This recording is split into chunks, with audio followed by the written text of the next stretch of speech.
Dad, what does sloppy seconds mean? My 8-year-old son Ben looked up from his cereal bowl with those innocent blue eyes that could cut through any lie. The spoon of Lucky Charms froze halfway to my mouth.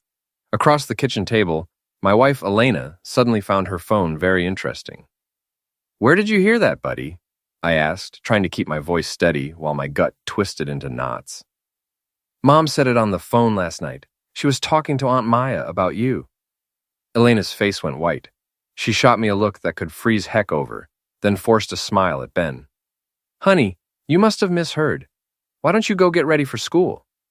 As Ben bounced out of the kitchen, I stared at my wife of 10 years, Elena Martinez Callahan, former model turned PR consultant, still stunning at 32 with her dark hair and perfect features. The woman I'd built a life with worked 60-hour weeks to support, trusted completely. "Sloppy seconds, Elena? Really?" She stood up, smoothing her designer dress. "I don't know what you're talking about, Nick. Kids mishear things all the time." But I saw the guilt in her eyes, the way she couldn't quite meet my gaze. Something cold settled in my chest, a feeling I hadn't experienced since my days as a Marine before I became a contractor. "Right," I said quietly. "Just like kids mishear you coming home at 3 in the morning from your client meetings." Elena grabbed her purse and headed for the door. "I don't have time for your paranoia. Some of us have real jobs." The door slammed, leaving me alone with the echo of those words. Real jobs. Like building half the custom homes in the Hollywood Hills wasn't real enough for her. I pulled out my phone and did something I'd never done before. I opened the Find My iPhone app and checked Elena's location. She wasn't at her office. The address led me to a mansion in the Beverly Hills Flats, the kind of place that screamed old Hollywood money. I parked my work truck down the street feeling like a fool. What was I doing? Following my wife like some jealous teenager? But Ben's innocent question kept echoing in my head. Sloppy seconds. I walked around the property's perimeter using skills I'd learned in the Middle East and perfected in construction. The back gate was hidden behind massive hedges. Through the wrought iron bars, I could see a pool area with expensive outdoor furniture, and I could see Elena. She was sitting at a table with 3 other women, including her sister Maya. They had laptops open, phones out, and were clearly running some kind of business meeting. But this wasn't any PR consultation I'd ever seen. The women were showing each other photos on their phones, discussing what looked like headshots. Professional headshots of beautiful women. Elena was taking notes in a leather portfolio, nodding as Maya pointed to different images. Then I heard Maya's voice carry across the water. "The tech guy wants 2 girls for his party next week. He specifically requested the blonde and the redhead. He's paying premium for the full service." My blood turned to ice. Elena laughed, a sound I'd heard 1,000 times across our breakfast table. "Troy always pays well, and he's discreet, unlike some of our other clients." Troy. I knew that name. Troy Barron, some Silicon Valley hotshot who'd moved to LA. Elena had mentioned him as a client several times. "What about your husband?" asked one of the other women. "Doesn't he suspect anything?" Elena's laugh turned cruel. "Nick, please. He's too busy playing with his power tools to notice anything. Besides, even if he found out, what's he going to do? He's getting sloppy seconds and doesn't even know it." The women burst into laughter. I gripped the iron bars so hard my knuckles went white. 24 hours ago, I thought I had a marriage. Now I was discovering my wife was running some kind of escort service, sleeping around and mocking me to her friends. A hand grabbed my shoulder. "Hey, what are you doing back here?" I spun around to face a security guard, big guy in a black polo shirt. Behind him were 2 more men, all looking like they hit the gym more than they hit the books. "Just admiring the landscaping," I said, backing away from the gate. "This is private property. You need to leave, now." "No problem, just heading back to my truck." But as I turned to go, the guard grabbed my arm. "Hold on, let me see some ID." That's when I made a decision that would change everything. Instead of complying, I twisted out of his grip and ran. I sprinted through the neighbor's yard, vaulted over a low fence, and heard the guards shouting behind me. My construction boots weren't made for running, but adrenaline and anger carried me forward. I reached the street and dove into my truck just as the guards rounded the corner. They got a good look at my license plate, but I didn't care anymore. The war had started. That night, I sat in my home office staring at Elena's laptop. She'd left it open on the kitchen counter, something she never did. Maybe she wanted me to find what was on it. The folder was labeled business files, but the contents made my stomach turn. Bank statements showing deposits of thousands of dollars from men I didn't recognize. Text message screenshots discussing services and rates. Medical records for STD testing. And photos. Dozens of photos of Elena with different men in hotel rooms, at parties, in situations that left no doubt about what kind of business she was really running. The final straw was a video file. Elena and Maya discussing their operation in detail, talking about their stable of girls, their VIP client list, and how they were expanding into new markets. But the worst part was at the end, when Maya asked about me. What if Nick finds out? Elena shrugged. Then I'll take him for everything in the divorce. He signed a prenup, remember? Besides, who's going to believe him? Successful businesswoman versus bitter construction worker? Please. I closed the laptop and sat back in my chair. Outside, I could hear Elena's car pulling into the driveway. She'd be coming in soon, probably with some story about working late. I thought about Ben upstairs, asleep in his room. I thought about the life I'd built, the house I'd designed and constructed with my own hands, the future I'd planned. Then I thought about the word sloppy seconds and felt something dark and cold settle into my bones. Elena walked into the office, looking surprised to see me there. Working late? She asked, her voice artificially sweet. Something like that, I replied. How was your client meeting? Good. Productive, you know how it is. Actually, I don't. Why don't you tell me about it? She studied my face, and I saw the moment she realized something had changed. Her expression shifted from fake sweetness to calculation. What's wrong with you tonight? I stood up slowly, letting her see the laptop behind me on the desk. I know, Elena. I know everything. For just a moment, her mask slipped completely. I saw fear, guilt, and something else. Something that looked almost like relief. Then she straightened her shoulders and became the woman I was learning she'd always been. You don't know anything, Nick, and you can't prove anything either. We'll see about that. She turned and walked out, leaving me alone with the wreckage of my marriage and a growing desire for revenge that scared me with its intensity. I picked up my phone and started making calls. If Elena wanted to play games, she was about to learn that construction workers know a lot about demolition. The Rusty Anchor wasn't the kind of bar where Elena and her friends would ever set foot. It was a dive in North Hollywood where contractors and blue-collar guys went to drink beer and complain about their lives.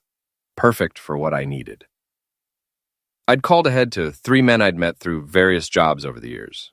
Men who had their own reasons to hate the kind of operation my wife was running. Victor Vic Reyes arrived first. Retired LAPD detective, 62 years old, built like a fire hydrant and twice as tough. His wife had left him 2 years ago after he discovered she was having affairs with half the department. Nick Callahan, he said, sliding into the booth across from me. Been a while. Heard you had some domestic troubles. Word travels fast. In this town? Heck, your wife's little business is practically an open secret among certain circles. I've been waiting for someone with balls to do something about it.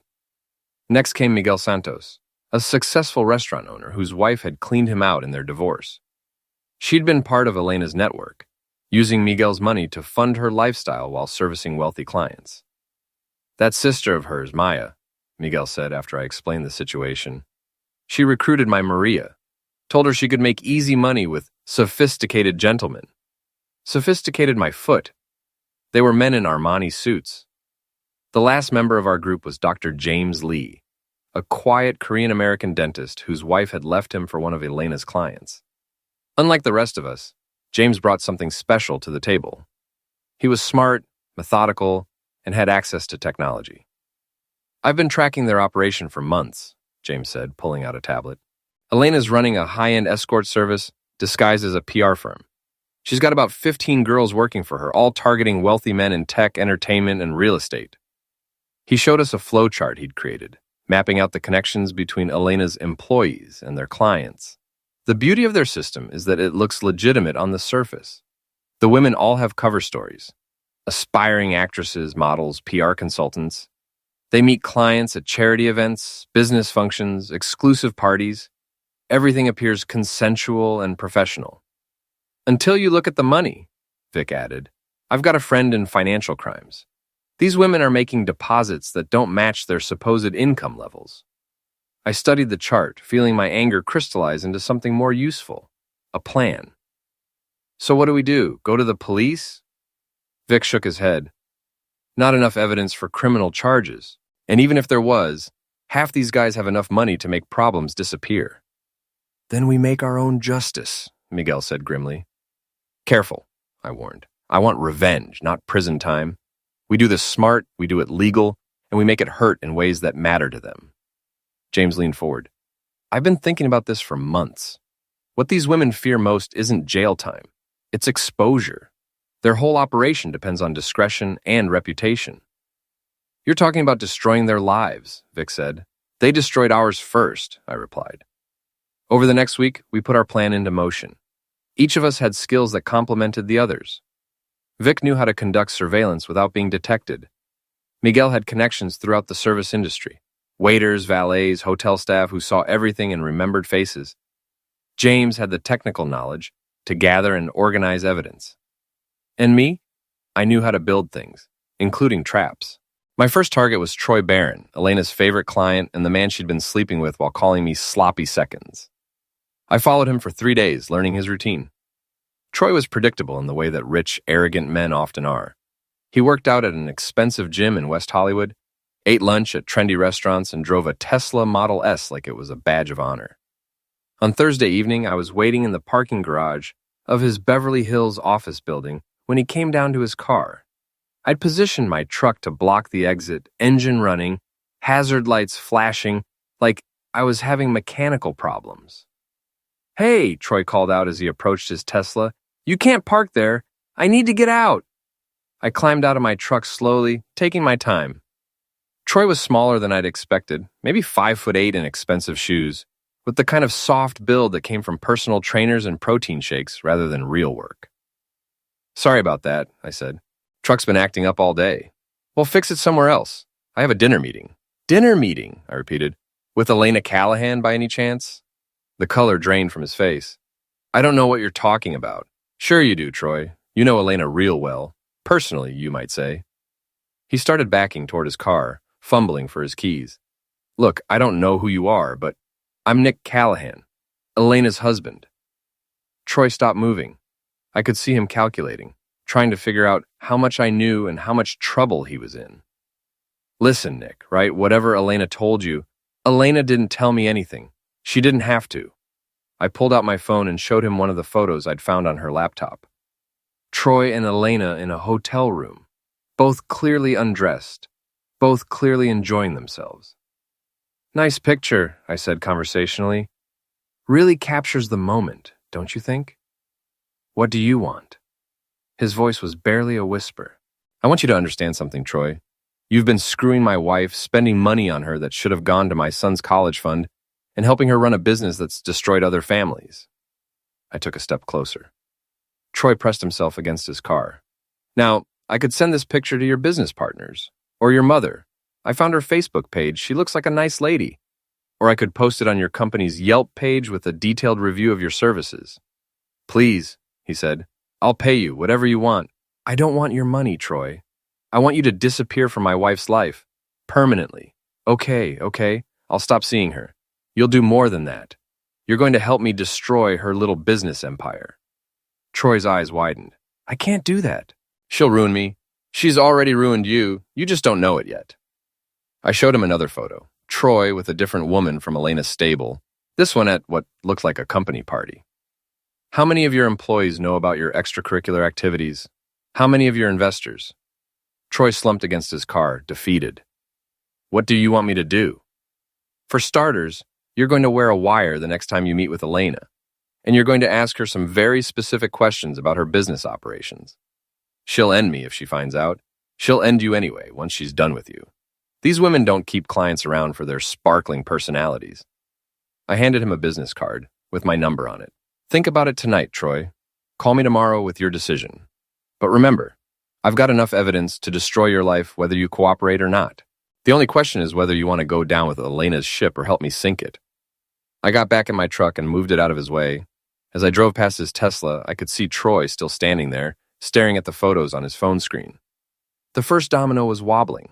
The next morning, Troy called. I'll do it, he said without preamble. But I want guarantees. I want immunity from whatever happens next. You'll get what you deserve, I told him. Nothing more, nothing less. That afternoon, James fitted Troy with a wire so small it looked like a shirt button. The plan was simple. Troy would meet Elena for their regularly scheduled appointment and get her talking about the business side of their relationship. Ask her about the other girls, I instructed. Ask her about new clients. And ask her about her husband. What if she suspects something? Then you better be a good actor. Vic, Miguel, James, and I positioned ourselves around the hotel where Troy and Elena were meeting. We had visual surveillance on all the exits and audio surveillance on their conversation. At 3:17 p.m., Troy's voice came through our earpieces, tinny but clear. Elena, baby, I've been thinking. Maybe we should expand our arrangement. What do you mean? Elena's voice was cautious. Well, you know how much I enjoy our time together, but sometimes a man wants variety. Troy, you know I don't share my clients. I'm not talking about sharing. I'm talking about your other girls, the ones you mentioned before. There was a long pause. I held my breath. That's not how this works, Elena said finally. I'm not running a catalog service. Come on, baby. I've got friends with money, lots of money. They'd pay premium rates for the right kind of discretion. Another pause, then Elena's voice, warmer now. What kind of friends? Tech guys mostly, some entertainment industry people. They're looking for sophisticated women who understand the importance of privacy. How much money are we talking about? Serious money, but they'd want guarantees, references, they'd want to know they're dealing with professionals. I could hear the greed in Elena's voice when she responded.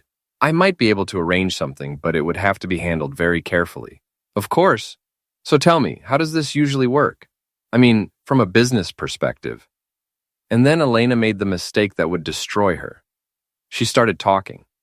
For the next 45 minutes, she laid out her entire operation.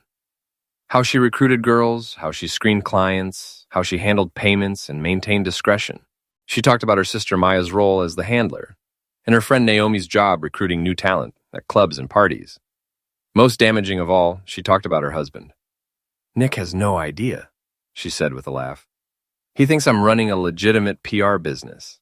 The man's so clueless, he actually believes I'm working late when I'm out with clients.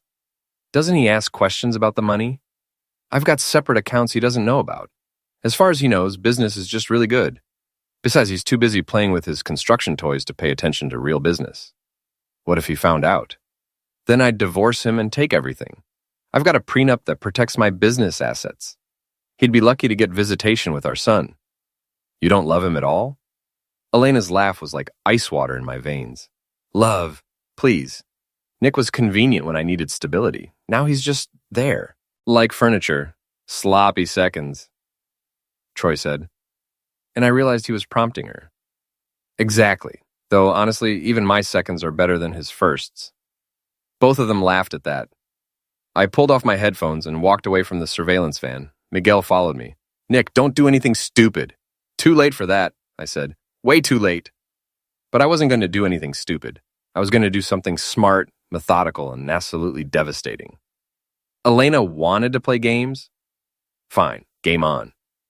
The recording of Elena's confession was pure gold, but it was just the beginning. Over the next 2 weeks, our little group of wronged husbands turned into an efficient intelligence gathering operation. James used his dental practice connections to access social media data and cross-reference Elena's client list with their wives' information. Miguel's restaurant industry contacts provided gossip and sightings from high-end establishments where Elena's girls operated. Vic's police background gave him access to financial databases and surveillance techniques. And I did what I did best. I built things. Specifically, I built a comprehensive dossier on every person involved in Elena's network.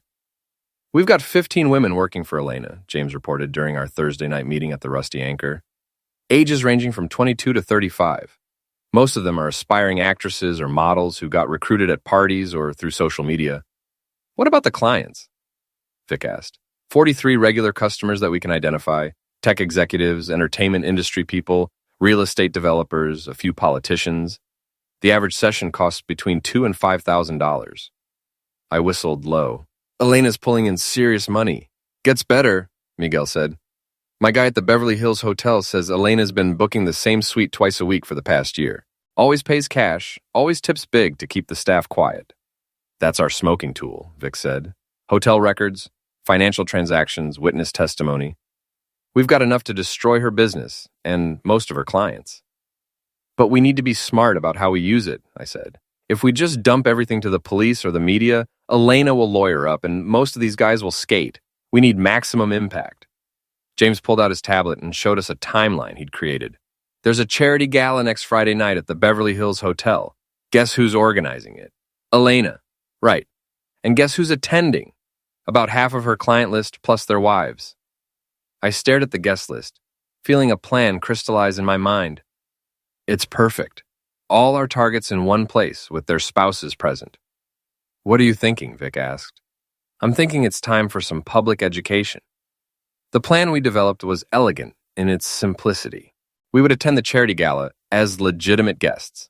Miguel's restaurant business gave him access to tickets, and he could bring guests. During the evening's program, we would systematically expose Elena's operation to the people who mattered most, the wives and business partners of her clients. But first, I had some personal business to take care of.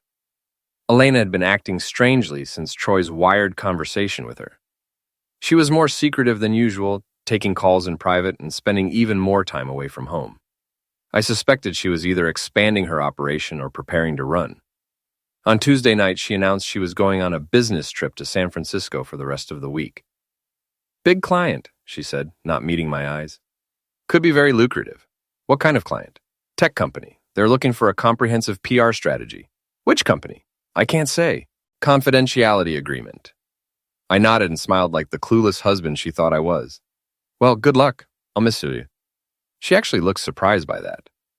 For a moment, I saw something that might have been guilt cross her face. Nick, What? Nothing. I'll call you when I land.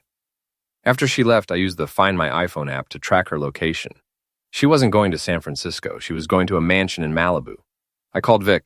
She's not traveling, I told him. She's at a house in Malibu, big place on the beach. Want to take a look? Definitely. An hour later, Vic and I were parked on Pacific Coast Highway, watching Elena's car in the driveway of a glass and steel mansion that probably cost $10 million. Whose place is this? I asked. Vic ran the address through his contacts. Registered to a shell company. But the utility bills go to Calvin Royce. Who's Calvin Royce? Hollywood producer. Big shot. Makes action movies, has connections all over the industry.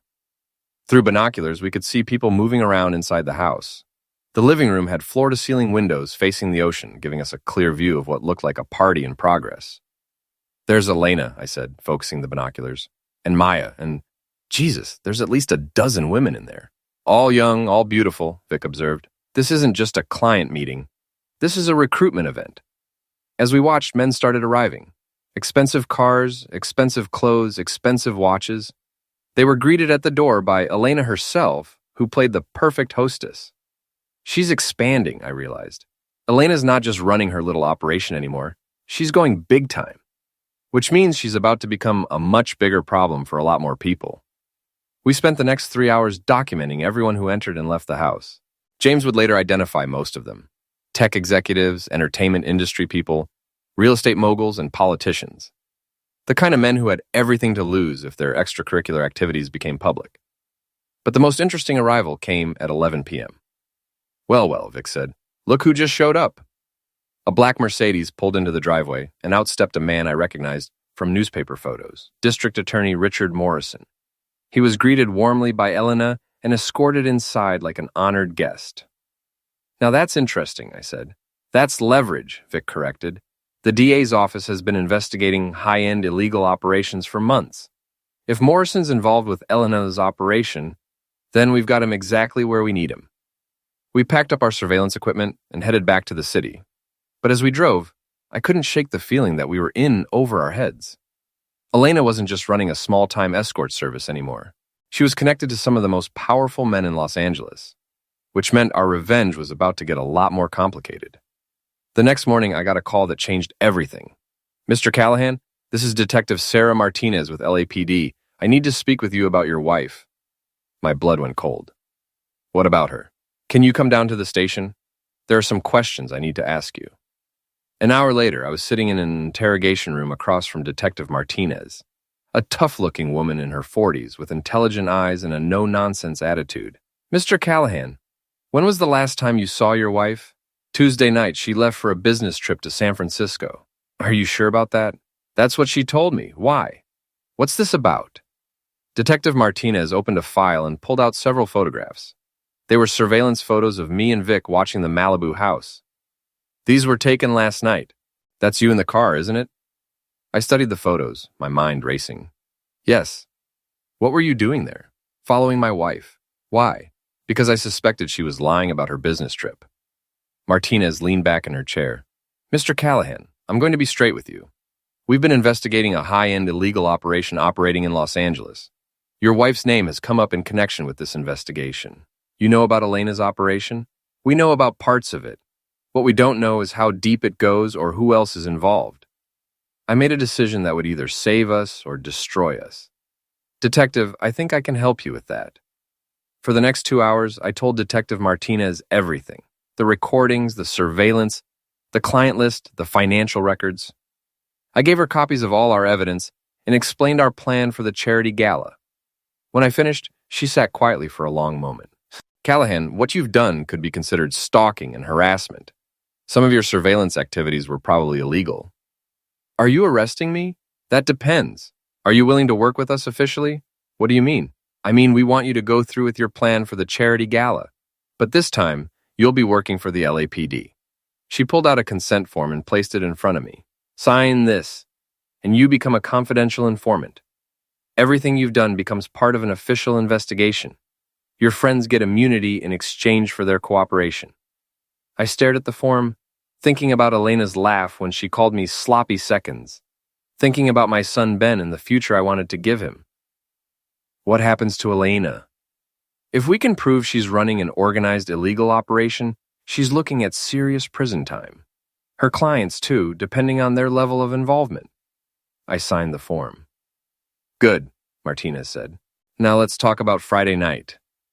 The Beverly Hills Hotel ballroom glittered like something out of a fairy tale. Crystal chandeliers cast warm light over tables draped in white silk. Each centerpiece, a work of art featuring white orchids and gold accents. The charity gala was Elena's masterpiece, a perfect blend of high society glamour and calculated networking. I stood near the bar wearing a rented tuxedo that felt like a costume, watching my wife work the room. She was magnificent in a way that made my chest ache. Elegant in a black designer gown, her dark hair swept up to show the diamond earrings I'd bought her for our anniversary last year.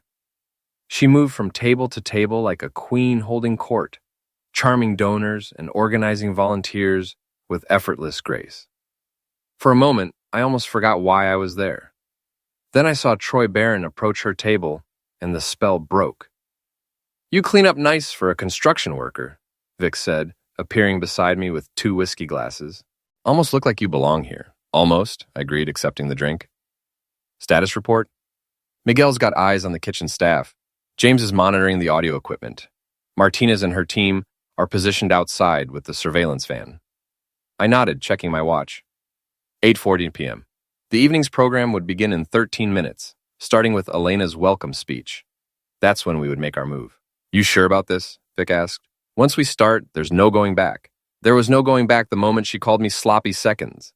Across the room, Elena stepped up to the podium. The crowd quieted as she tapped the microphone. Good evening, everyone, and welcome to the Children's Hospital Foundation Gala. Her voice was warm, confident, perfectly modulated. She spoke about the importance of helping sick children, about the power of community, about how events like this brought out the best in people. It was a beautiful speech. It was also complete BS. And now, before we continue with tonight's program, I'd like to introduce a special guest who has something important to share with all of you. Elena looked confused as I walked toward the podium. The crowd murmured uncertainly as I climbed the steps and stood beside my wife. Ladies and gentlemen, I said into the microphone, my name is Nick Callahan, and I'm Elena's husband. Elena's face went white. Nick, what are you doing? I'm here to talk about a different kind of charity, I continued, ignoring her. The charity my wife has been running for the past 2 years. The crowd was completely silent now. I could see confusion on some faces, recognition on others. You see, Elena has been very generous with her time and attention. She's been providing personal services to many of the men in this room. Very personal services. Stop! Elena hissed, grabbing my arm. Stop right now. I gently removed her hand and pulled out a small remote control. James had rigged the hotel's audiovisual system to accept our input. I think it's important that everyone understand exactly what kind of business Elena has been running. I pressed the button, and Elena's voice filled the ballroom through the sound system. Nick has no idea. He thinks I'm running a legitimate PR business. The man's so clueless, he actually believes I'm working late when I'm out with clients. The crowd erupted. Women began looking around the room, studying their husbands' faces. Men started heading for the exits, but I wasn't done. That was recorded 6 days ago during a business meeting between my wife and one of her clients. Would you like to hear more? I pressed another button. This time it was Maya's voice. The tech guy wants 2 girls for his party next week. He specifically requested the blonde and the redhead. He's paying premium for the full service. Chaos, pure chaos. Women were screaming at their husbands. Men were shouting denials. Security guards were trying to restore order while having no idea what was happening. Elena grabbed the microphone from me. This is all lies. He's having a breakdown. None of this is true. Really? I said, taking the microphone back. Then perhaps you can explain these financial records. The screens around the ballroom lit up with bank statements showing Elena's deposits, hundreds of thousands of dollars from men whose wives were sitting in the audience. That's when the first punch was thrown. Mrs. Patricia Hendricks, wife of tech executive David Hendricks, slapped her husband so hard the sound echoed through the ballroom. You son of a witch, she screamed. 23 years of marriage. David tried to grab her hands. Patricia, please, let me explain. Explain what? How you've been paying hoes with our retirement money. More fights broke out. The ballroom became a war zone of betrayed spouses and guilty husbands. Security guards were overwhelmed. But the best was yet to come. Ladies and gentlemen, I said into the microphone, my voice somehow carrying over the chaos, I have one more recording I'd like you to hear. This one features a very special guest. District Attorney Richard Morrison was trying to slip out a side exit when his voice boomed through the sound system. Elena, sweetheart, you know I can't make these investigations disappear forever. Eventually, someone's going to ask questions. Morrison froze in the doorway as every eye in the room turned to him. But don't worry, his recorded voice continued. As long as you keep taking care of me, I'll keep taking care of you. The silence that followed was deafening. Then Detective Martinez and a team of LAPD officers entered through the main doors. Ladies and gentlemen, this is the police. We need everyone to remain calm and stay where you are. Elena stared at me from across the podium, her face a mask of rage and disbelief. You destroyed everything, she whispered. Oh, I said quietly, you did that yourself. I just made sure everyone knew about it. She lunged at me then, her perfectly manicured nails going for my face. I caught her wrists and held her back as she screamed obscenities that would have made a sailor blush. Mrs. Callahan, Detective Martinez said, approaching the podium with handcuffs, you're under arrest for operating an illegal enterprise, money laundering, and conspiracy. As Martinez read Elena her rights, my wife looked at me with pure hatred. You think you've won? She said. You think this is over? I'll destroy you in court. I'll take your son away from you. I'll make sure you never see him again. Actually, I said, pulling out one more piece of paper, you won't. It was a custody agreement signed by a family court judge that morning. Turns out, when you can prove that a mother is engaged in criminal activity that endangers the welfare of a child, the courts take a very dim view of shared custody. Elena's face crumbled as she read the document. Full custody to me, with her parental rights suspended pending the outcome of criminal proceedings. Ben, she whispered, is safe at home with my sister. He doesn't need to see this. As the police led Elena away, she looked back at me one last time. I loved you once, she said. No, I replied. You never did. The aftermath was swift and brutal. Elena's client list became public record as part of the criminal investigation. Marriages imploded. Businesses collapsed. Political careers ended. District Attorney Morrison resigned in disgrace and was later indicted on corruption charges. Troy Barron's tech company lost its funding when investors learned about his involvement with the illegal ring. Maya was arrested as an accessory and agreed to testify against her sister in exchange for a reduced sentence. Elena herself was convicted on multiple felony counts and sentenced to 8 years in state prison. The divorce was finalized while she was awaiting trial. Since her assets were seized as proceeds of criminal activity, there wasn't much to fight over. I kept the house, the custody of Ben, and my self-respect. 3 months after the gala, I was in my workshop behind the house, building a treehouse for Ben, when Vic stopped by. "Thought you might want to see this," he said, handing me a newspaper. The headline read, "Callahan Construction Wins Major Development Contract." "Seems like your reputation for thorough demolition work has gotten around," Vic said with a grin. I laughed, the first genuine laugh I'd had in months. Funny how things work out. "Any regrets?" I looked up at the house I'd built with my own hands, thought about my son doing homework at the kitchen table, considered the future that stretched out ahead of us. "Just one," I said. "What's that?" I should have done it sooner. That evening, Ben and I sat on the back porch, eating pizza and watching the sunset paint the sky orange and pink. "Dad," Ben said, "are you sad about Mom?" I thought about that question for a long moment. Was I sad about the marriage that had been a lie? About the woman who had never really existed? About the years I'd wasted believing in something that was never real? "No, buddy," I said finally. I'm not sad. I'm grateful." "Grateful?" "Grateful that we found out the truth. Grateful that we're together. Grateful that we get to start over." Ben nodded solemnly, the way 8-year-olds do when they're processing something important. "Ed, what does sloppy seconds mean?" I smiled and ruffled his hair. "It means your old man learned not to settle for less than he deserves." "Oh, okay." We sat in comfortable silence as the stars began to appear in the darkening sky. Tomorrow would bring new challenges, new opportunities, new possibilities. But tonight we were exactly where we belonged, together, free and finally honest.